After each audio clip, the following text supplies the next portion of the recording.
and what happened when that 2013 international refugee regime was signed. How hard? Why is it so hard for the Kenyan government to implement it? Talking about repatriation, maybe looking for a settlement for the refugees here in the country, which the government has actually remained adamant, saying that refugees are a threat to the country when it comes to matters security. Now, it is a packed bulletin for you just from what I've explained this morning. My name is Brenda Zedder. Once again, welcome to the program and to keep me company for the next 2 hours. But then, let's begin with the top story this morning, actually on matters, the closure of the Kakuma Daadab camp. And the government has issued a 14-day ultimatum for the United Nations High Commissioner for Refugees, that is UNHCR, to close down the Daadab and Kakuma refugee camps located in Kenya. In a brief statement posted on social media, the Interior Ministry actually asked UNHCR to provide a roadmap on the definite closure of the two camps that has hosted hundreds of thousands of refugees for many years. And as senior reporter Dan Kanhemba reports, the statement said there was no room for further negotiations. HCR came out of a meeting of senior government officials in the Ministry of Interior that was chaired by CS in charge of Interior, Dr. Fred Matiang'i. Among those who attended the meeting were Chief Administrative Secretary in the Ministry Hussein Dado and Principal Secretary Dr. Karanja Kibicho. Also present were officials from UNHCR, led by its representative to Kenya, Fadhila Adala. Attempts to get more details from the government were futile, perhaps owing to the sensitivity of the matter. Daadab refugee camp is located in Garissa County, while Kakuma is located in the expansive Turkana County. Both camps have hosted thousands of refugees. The latest move by Kenyan government threatening to kick out refugees coming days after Kenya withdrew from a case filed by Somalia at the International Court of Justice on maritime border case, where Kenya was angered by ICJ's failure to grant her request for more time to prepare for the case. Since 2015, when cases of terror attacks increased in the country, Kenya has repeatedly issued threats to close the two refugee camps, but backtracked following interventions from the international community. Reports indicate that Kenya has scheduled meetings with diplomats from countries whose citizens are refugees in the said camps in preparation for repatriation of their nationals. It remains to be seen whether the ultimatum will be implemented this time round. Duncan Hemba, KTN News. All right, so I want us to speak to Moses Wetangula, who is the Ford Kenya party leader, but for the purposes of this conversation, we are picking his mind as the former Foreign Affairs Minister. Of course, he served between the year he served as the Foreign Affairs Minister between the year 2008 to 2010 and from 2010 to 2012. Joining us here on a KTN News Center. Good morning, Honorable Moses Wetangula. Good morning. So now, this is not the first time that Kenya is talking about kicking out refugees from the country. We had this conversation back in May 2016, in February 2019, the government citing about security issues. But again, now 5 years later on, and I'm talking about 5 years later on, I'm counting from 2016 to 2021, the government is still talking about the same thing, closing down the two refugee camps, Kakuma and Daadab camps, citing the same reason they've always given. The refugees are a threat to the country. I have reason to believe the reason you looked for me is out of a tweet I sent out in response to this issue after the Interior Minister issued the statement. If you ask, do we need to close the refugee camps? The simple answer is yes. This has been the intention of the country for years. From the time I was in Foreign Affairs as Assistant Minister, as Minister, and those who followed after me. The issue is the methodology, the convenience, and the concurrence with the international community. We have to remember that the refugees from Somalia and South Sudan, and any other country for that matter, are not hosted in Kenya on behalf of the countries from where the refugees fled from. They are hosted in Kenya on behalf of the United Nations High Commission for Refugees, which is a UN agency, and we are members of the UN. Now, when refugees are hosted in a country, first, it does not bestow upon them a permanent status, because a refugee is not a desirable permanency for any individual in life. Number two, refugees are perceived to be running away from danger. Some from political danger, security danger, others from simply economic difficulties. Once you host them, then they also acquire rights. The protocols of the UN that we have signed as a country bestows rights on refugees to the extent that you cannot wake up one morning for whatever reason and say they must leave. Because their rights include, one, the obligation on the host country not to drive them back to the situation where they were running away from. Because the reason we host them is because we found that it was reasonable to do so on the basis that our partners, the UNHCR and ourselves, were satisfied that the situation they were running from was real. But then, number two, when you want to repatriate them, you have to engage UNHCR to give them an opportunity to be relocated to willing third-party countries. You're asking something? Yes. In fact, when you're talking about, you know, the voluntary repatriation and probably taking refugees to a third world country, you bring in an important aspect. That is the international refugee regime that was signed by Kenya, you know, in 2013 with the UNHCR. Yes. And part of this international refugee regime also talks about, it's good if you say the other two, the other part that it talks about, it's about giving refugee that chance to be relocated in Kenya or being allowed to stay with their relatives here in the country in case they have some of their relatives in Kenya. But it looks very hard for the government to either implement any of those international refugee regimes that you're talking about. I don't know why it is hard. In the 60s and 70s, Mwalimu Nyerere of Tanzania, when he was president, gave an option to Burundi's refugees and Rwandese refugees in Tanzania to opt to become citizens.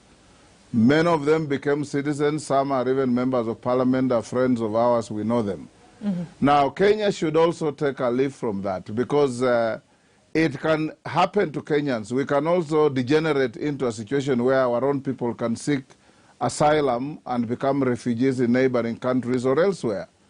We need to engage very carefully on humanitarian grounds, and above all, on the fact that these refugees are fellow Africans, running away from understandable situations. Of course, we have constantly said, and I agree, that giving comfort to refugees from a country that is not sorting its mess out like Somalia in a manner that is satisfactory to everybody is not and should not be encouraged to be a continuous exercise. That notwithstanding, I want to encourage the government that, one, yes, we'll support you in closing these camps, because particularly the experience we have had in Daadab, the people who attacked the Garissa University were said to have emerged from Daadab refugee camp, and the weapons that were used were supposed to have been harbored there. That compromises our security very seriously. But when you want to engage the international community, you have to look at both sides of the coin. Give UNHCR an opportunity to now deal with the refugees, because there's no collectivity in being a refugee. Each refugee is a refugee individually. So, do you want to apply to be absorbed in Kenya? Do you feel you can go back to your country of origin? Is the situation improved sufficiently for you to feel safe?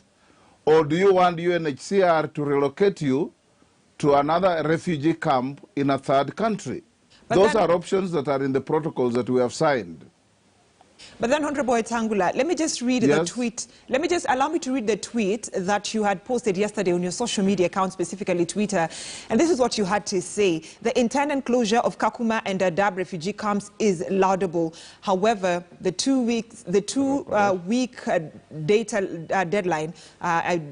line to evacuate over 500,000 refugees to countries of origin or third countries is unrealistic, unreasonable, unachievable. Perhaps 6 months will be the period that probably it's needed for these refugees to go back to their country or the third countries. But then even as much, the reason as to why I'm talking about that, it brings me to the question of whether, as a former Foreign Affairs Minister, will this actually continue to strain the already strained relationship with Somalia, because most of the refugees are from Somalia, and Somalia is not stable as we speak? Kenya's relationship with Somalia right now is not at its best for multiple facts and reasons. The maritime dispute, the infiltration by Al-Shabaab, and of course the stress caused to our economy and security by the refugees in Daadab. But I would want to think that if we really want to repatriate these refugees, the first point of call is not Somalia, whether we are having a good relationship or strained relationship. The first point of call is the UNHCR. They are the ones who keep the data on refugees, of course shared by the host country. They are the ones who have got the preferences of the refugees, and are the ones who will advise the two governments of Kenya and Somalia that out of, say, the 270 plus refugees in Daadab, half would want to go back to Somalia. Somalia would be obligated as a nation to accept its citizens, or sometimes it may say, we are not ready to have them. They are also got that right to do so. If they do so, then UNHCR will then go back to the refugees and say, your country is not ready to receive you.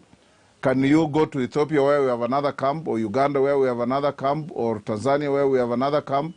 Then they can be able to relocate them. I do not want to believe that an event and a program that has been on our cards from over 10 years ago it can be attributed to the stress in the relationship between Kenya and Somalia over the maritime case. That case will take a long time to be concluded, and I have said this and I want to repeat. President Uhuru Kenyatta needs, as a senior statesman in the region, to call Somalia to order, get his counterpart in Somalia, sit down and talk. We go to courts because we can't agree, but where we agree, courts become places that nobody wants to go. So we can resolve this maritime dispute. But back to the refugees.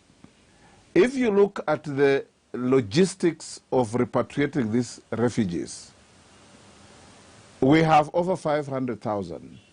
Just do a simple calculation and say, for one, nobody is going to engage the luxury of bringing planes to lift refugees from Daadab to Somalia. They'll have to look for buses. With Corona challenge, a bus will carry properly 20, 30 people with social distancing. How many buses and for how long will carry 500,000 refugees either to Sudan or to Somalia? It can't be 2 weeks. But then, so even the Minister for Interior, when he issues those ultimatums, and I had Duncan Khaemba in his news brief saying that he was asking UNHCR to take steps. If that's what he asked, then I agree with him. But if he said lock, stock and barrel, 2 weeks, we must close Daadab, we must close Kakuma, then that's what I call unreasonable, unrealistic, and unachievable. Then, at the same time, the Ministry of Interior says there is no negotiation about the decision they've made. But then, Honorable Wetangula, at the heart of this matter is a conflict between Kenya's treaty obligations, because we signed international treaties when it comes to matters refugees were in the country, and the rights and obligation as a sovereign state to protect its citizens and secure its borders. It is very easy for a minister of government to make extravagant statements like it's not negotiable. When it comes to implementation, he will realize that it's actually more negotiable than not. Because, first of all, Kenya itself does not have the resources to repatriate these refugees. We do not have the money. The economy is in a severe stress. There is no money to relocate refugees. When you relocate refugees, you are under an obligation wherever you take them to also assist them to settle down and live a decent human life. Where is the money in Kenya? It's not there. It is UNHCR that will do it. UNHCR itself has no money. It depends on support from donors like the European Union, the Japanese, and other countries, the US, and so on. So when you say 2 weeks not negotiable, you are boxing yourself into a corner. So you just count from yesterday, and 2 weeks down the line, go back to Minister Matiang'i and ask him, now 2 weeks are over. Without even negotiating, as you said, not negotiable, have the refugees gone? I can tell you without any fear of contradiction that they will still be here. All right, so Honorable Wetangula, we need to bring this conversation to an end because I need to continue bringing Kenyans to update with what is making the headlines. Just in a minute, respond to this tweet that you tweeted yesterday where you're condemning the removal of the Senator Cleophas Malala as Senate and Deputy Minority Leader. You've termed it as selfish, unhelpful, unlawful, vindictive, intolerant, and against the NASA coalition agreement. Yet, when that decision was being made, we heard it from Honorable James Orengo that this was a decision being made based on the NASA, based as NASA members of the Senate Assembly. I'm a NASA member, I'm a NASA principal, I'm a senior ranking member of both the coalition and the Senate. I was neither invited nor did I participate in a meeting that led to that decision. The decision was pure and simple, reached upon by a team of members of the Senate from the ODM wing of NASA, which is a coalition partner. WIPA was not involved, ANC was not involved, and neither was Ford Kenya. So I can tell you that what was done was wrong, and it remains wrong, and it will remain wrong. All right, Honorable Moses Wetangula, asante sana for joining us here on KTN News Center this morning, talking to us yes, he is a member of the Senate Assembly, Bungoma Senator, and also the Ford Kenya party leader, but talking to us as a capacity as a former Foreign Affairs Minister who served between 2008 and the year 2010 on that issues of the refugee. We wait to see, Honorable Moses Wetangula, actually what will happen after the 2 weeks, so that the two camps, Kakuma and Daadab camps, will be closed as directed by the minister. As we close off, I assure you, as we close off, 2 weeks from yesterday, those camps will still be open, and go back to the minister and ask him about non-negotiability of his ultimatum. All right. We want to close these camps, but let's be realistic in what we say. Thank you. All right. Thank you so much. Such, strong sentiments, closing part from Moses Wetangula, who is the Ford Kenya party leader. But of course, for the purpose of this conversation, we're talking to him, picking his mind as a former Foreign Affairs Minister. Asante sana for joining us here on KTN News Center this morning. But then President Uhuru Kenyatta held talks with Coast Governors Hassan Joho, Amason Kingi, and Salim Mvurya.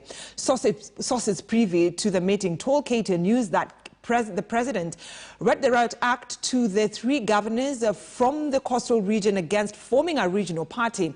Kilifi Governor Amason Kingi had threatened to ditch ODM and unveil a coast region party next week, Tuesday. However, Joho